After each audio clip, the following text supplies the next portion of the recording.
একটা জিনিস একটা জিনিস আপনাদের সাথে শেয়ার করি। দেখেন, আমি একটা স্যান্ডউইচ নিয়েছি, অমলেট পরোটা স্যান্ডউইচ। তো এর জন্যই এটা ভিডিওটা করা।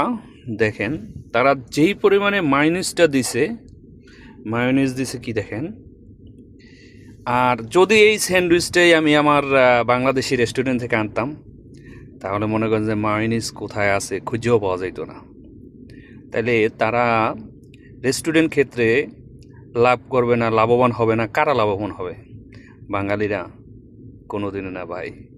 না দেশে সাইন করতে পারতেছে, না আরব দেশে সাইন করতে পারতেছে। কোনো দেশেই তাদের উন্নতি নাই। কেন? তারা হইল মানে একের দুই লাভ করতে চায়, মানে একের মধ্যে দুই। কি বলছি বুঝছেন? আর মালবাড়িরা 25 পয়সা লাভ করবে, তারপরেও তারা কাস্টমার বেশি চায়। এই হলো বাঙালি আর মালবাড়িদের মধ্যে পার্থক্য।